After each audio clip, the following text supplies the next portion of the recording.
আসসালামু আলাইকুম বন্ধুরা, চলে এসেছি একটা নতুন স্বাদের রেসিপি নিয়ে। এখন ফুলকপির সিজন চলে এসেছে, এই জন্য ভাবলাম আপনাদের সামনে একটা টেস্টি এবং হেলদি ফুলকপির রেসিপি নিয়ে আসা যাক। এখানে কিন্তু কোনো মাছ মাংস কিছু নেই, একদম নিরামিষ। তো চলুন শুরু করা যাক। প্রথমে আমি ফুলকপিটাকে কেটে ভালোভাবে ধুয়ে এটাকে জল ঝরিয়ে নিচ্ছি।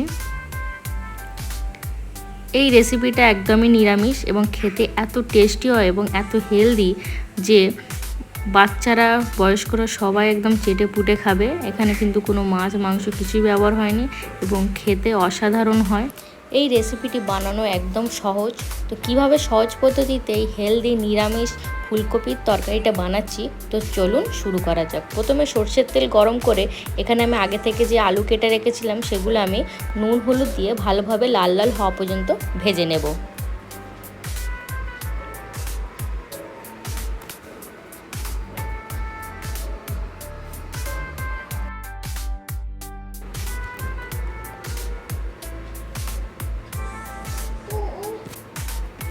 এটা একদম নিরামিষ একটা রেসিপি, খেতে দারুণ লাগে এবং বানানো খুবই সহজ।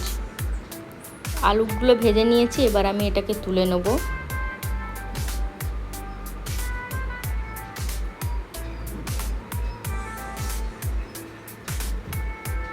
এরপর আবার কড়াইয়ে অল্প পরিমাণ তেল দিয়ে তাতে একটু হলুদ এবং নুন দিয়ে আমি ফুলকপিগুলো ভেজে নেব। ফুলকপিগুলো লাল লাল হওয়া পর্যন্ত আমি ভালোভাবে ভেজে নেব।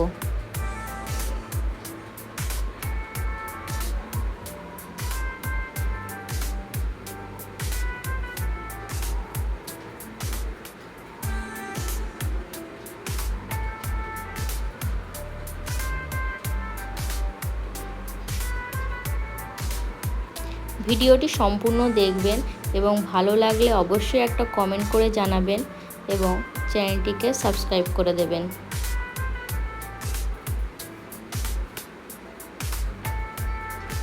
দেখুন ফুলকপিগুলো প্রায় ভাজা হয়ে গেছে। আমি 2 মিনিট ফুলকপিটাকে ভালোভাবে ভেজে নিয়েছি। এরপর আমি এটাকে তুলে নেব।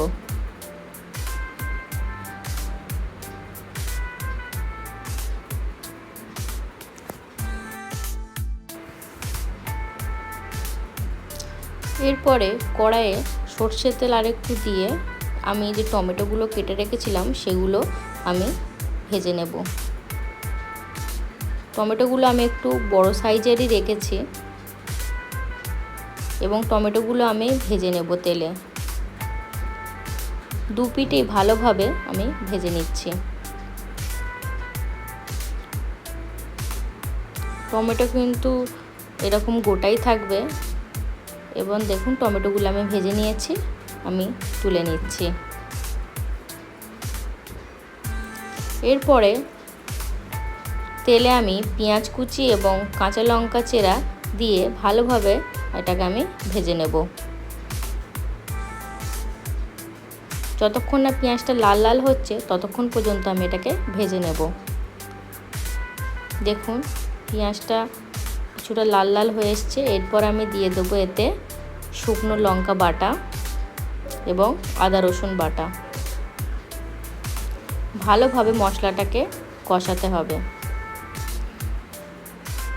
কষানোর সময় আমি অল্প পরিমাণ একটু জল অ্যাড করেছি। এরপর দিয়ে দেবো আমি একটু হলুদ গুঁড়ো।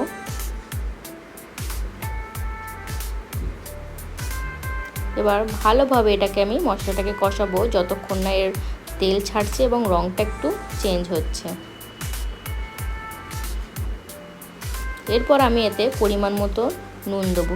যেহেতু আলুতে এবং ফুলকপিতে আগে থেকে ভাজার সময় নুন দেওয়া ছিল এবং আপনারা পরিমাণ মতন মেপে এতে নুনটা অ্যাড করবেন। দেখুন তেল ছাড়তে শুরু করে দিয়েছে এবং মশলাটা প্রায় কষানো হয়ে গেছে। কালারটাও কত সুন্দর চেঞ্জ হয়ে গেছে। দেখুন মশলা আমার কষানো হয়ে গেছে। এর উপরে আমি দিয়ে দিলাম একটু জিরে গুঁড়ো এবং একটু গরম মশলা গুঁড়ো দিয়ে ভালোভাবে এটাকে আবারও আমি কষাতে থাকব। কষানো হয়ে গেছে আমার। দেখলেই বুঝতে পারছেন কষানো হয়ে গেছে আমার মশলা। প্রায় 5 মিনিট ধরে আমি মশলাটাকে কষিয়ে নিয়েছি।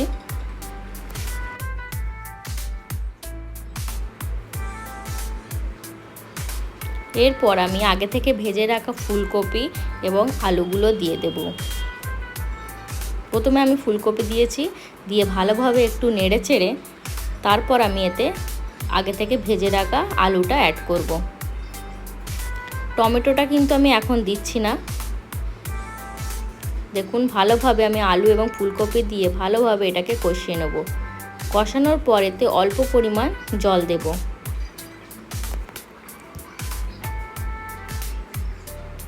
ভালোভাবে কষিয়ে নিলাম আমি ফুলকপি আলুটাকে। প্রায় 2 মিনিট আমি ভালোভাবে কষিয়ে নিয়েছি।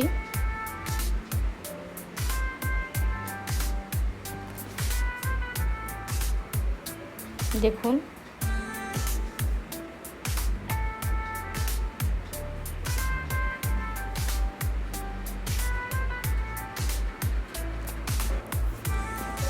ভালোভাবে কষিয়ে নিয়েছি। এরপর আমি এতে পরিমাণ মতন জল দিয়ে আলুটা এবং ফুলকপিটা সেদ্ধ হতে দেবো প্রায় 10 মিনিট। দেখুন 10 মিনিট পর আমি ঢাকনা খুলেছি, আলু ফুলকপি সেদ্ধ হয়ে গেছে। এরপর আমি উপর থেকে যে ভেজে রাখা টমেটোটা দিয়েছিলাম ওটা দিয়ে দেব, দিয়ে ভালোভাবে এটাকে নাড়িয়ে চাড়িয়ে নেব।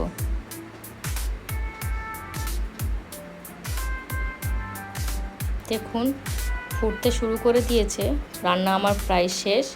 এরপর আমি ওপর থেকে একটু ভাজা মশলা দিয়ে আমি এটাকে সার্ভ করে নেব। খেতে অসাধারণ লাগে, একটা হেলদি এবং নিরামিষ একটা ফুলকপির রেসিপি। অবশ্যই বাড়িতে বানাবেন, গরম ভাতের সঙ্গে রুটি পরোটার সাথে একদম জমে যাবে এবং খেতে লাগে অসাধারণ। মাছ মাংস সবাইকে হার মানাবে এই নিরামিষ ফুলকপির তরকারিটা। অবশ্যই বাড়িতে বানাবেন এবং আমাকে কমেন্ট করে জানাবেন। অসংখ্য ধন্যবাদ।